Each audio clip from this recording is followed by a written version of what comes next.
How do you work with other creatives without egos getting in the way?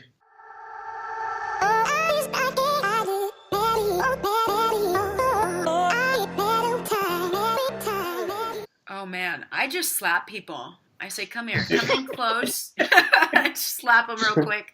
Just kidding. I've never slapped anyone but my little brother. Yeah, what do you guys have to say? What about you, Grace? How do you work with other creatives? I would like to someday, but I just have not had the Well, opportunity that's not yet. true, Grace. We've written books together. You and I, we've written books together. You work on Helps too. Yeah. They haven't been for you. The books weren't for you. But we've written books for Helps too together. And I guess. Yeah, no, that's true. I think, but, our working relationship, we respect each other so much to where we don't have egos. It's not an ego trip thing. We see the vision. Yeah. I think that's one of the things for me personally. You have to really cast the vision and know who you're working with. I really try to use discernment, which I feel like can be a divine gift. But at the same time, just being aware, like looking at people and the fruit that they bear before you partner with them. We had a client. Grace's face, you can just see it. We had a client one time that we should not have partnered with. I had the discernment, the gut feeling that it wasn't necessarily going to be a good relationship, and we definitely felt the wrath of that. And I am sorry to my team for his actions to this day. He put all of us on a Skype call and cussed us out, basically. Would not let us talk. And I'm the leader here, and so I feel horrible to this day that we even went through that, and I should have trusted my gut. So I really do encourage people to trust their gut.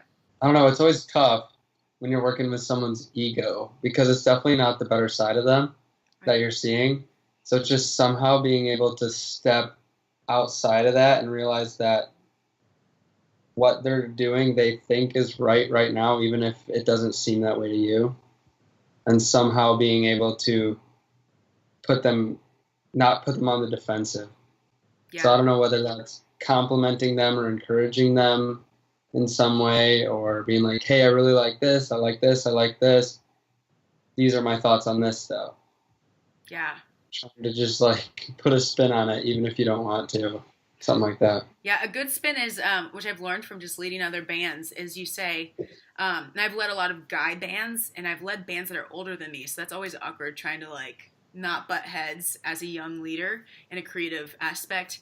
And I've always learned, not always, I just learned probably with, after 2 years into it, that a good way to spin it is to ask it in a form of a question. Like if you have an opinion or you're really looking to change directions, say, hey, have you ever thought about if we set the stage up this way as opposed to this way? And then the light bulbs seem to come on for people and they don't feel as threatened.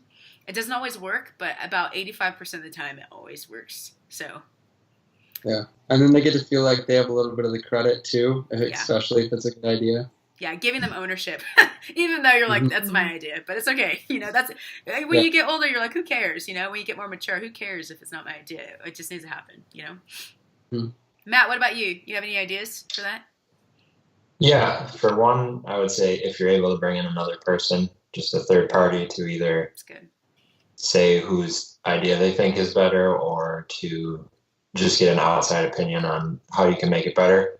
But if that's not always the case, I think the other good option could be kind of a compromise of, if you want this, I'll give you something later in the project, or this part we'll go with is my idea and the next time we'll go with yours, or something like that, where you can kind of both in a way get your way. But I'm sure there's plenty of times where it comes to that final idea and you each want it your own way. So it can be pretty tough. But I always think that another person to kind of mediate it will help. It sucks when someone tells you that your idea is bad from the outside. Yeah, hopefully you find the person that wants your idea. That sides with you. Just kidding. Steven, did that help with that question? Do you have anything to say? Yeah.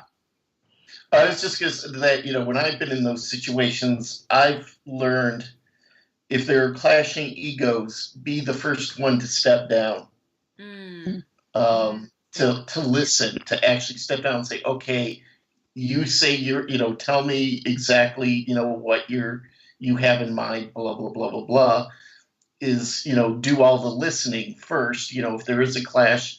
And then that way, and usually what you said I do a lot is, put it in the form of a question.